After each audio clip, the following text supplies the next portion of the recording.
Good morning.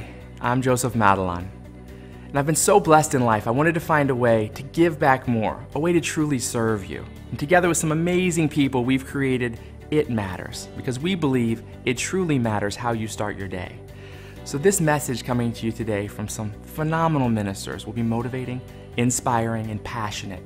We know if we can get your mind in the right place, you'll be in the right place for everything God has in store for you. We truly appreciate the opportunity to give you this gift, so please enjoy the show. Today we have 5 lovely pastors, each bringing you a message on the secret to surviving your storm.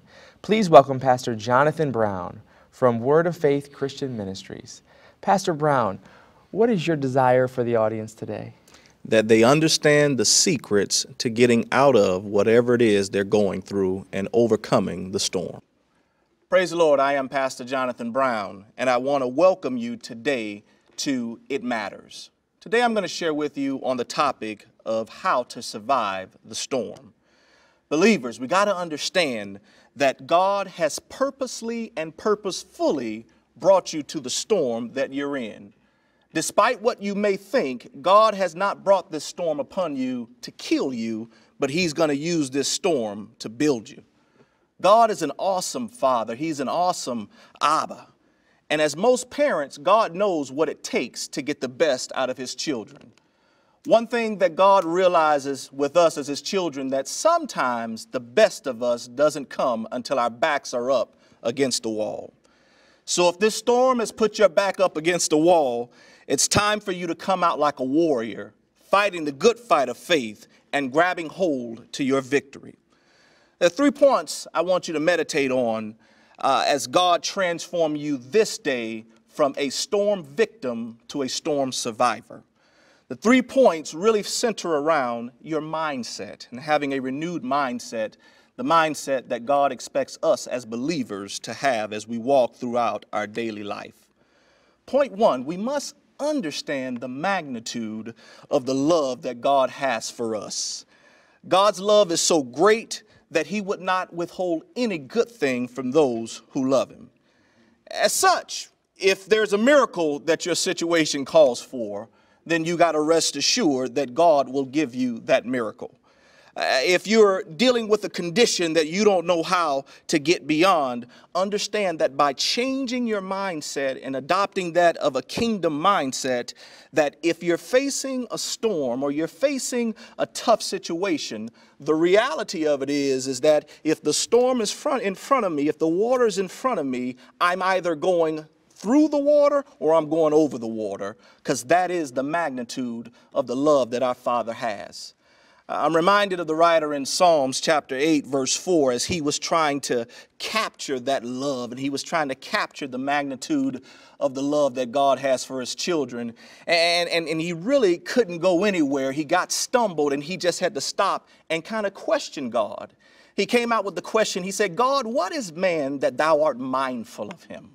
What is man, God, that your mind is full of him, that you're constantly thinking about him, that you're constantly worrying about him, that you're constantly, oh God, looking out for him, day after day, hour after hour, minute after minute, the magnitude of God's love. The second point, which is equally as important, is you got to stay true to who you are. Oftentimes we allow tough situations to come, and those situations at times change us. I'm reminded of the guy called Joseph and how he dealt with obstacles, how he dealt with tough situations. The one thing that he did not do is allow his storm to alter his gift. Regardless of whether he was in the pit, regardless of whether he was in the prison, he continued to walk in who he was. And if it meant that he had to stand up and to be falsely accused, he was going to be the man, the woman that God had called him to be. If it meant that he had to deal with frustrations because the cupbearer and the baker forgot about him, he realized that, hey, this thing has to come to an end. And the Bible said at the end of 2 full years, the Pharaoh needed somebody. And Joseph realized that he was the man for that job. He was the man, and now he faced the situation where opportunity met destiny. And he walked into his calling, and God delivered him as a result of that. his faithfulness, his mindset began to shift and change, and it propelled him out of his storm. And the last point I want to share is remain determined to make sure your dreams manifest itself. Regardless of what his brothers thought, regardless of what the people thought, he stood fast to what God had given him. See, Martin wasn't the only one to have a dream. Before there was Martin, there was Joseph. And Joseph remembered, and he saw the dream, and he shared with his brothers. He said, listen, we were all pulling our sheaves together, and my sheaf stood up. My sheaf arose. And that signified to him that it was his dream, it was his destiny to be who God has called him to be. My time is up, but I just want to share with you, and I want to thank God.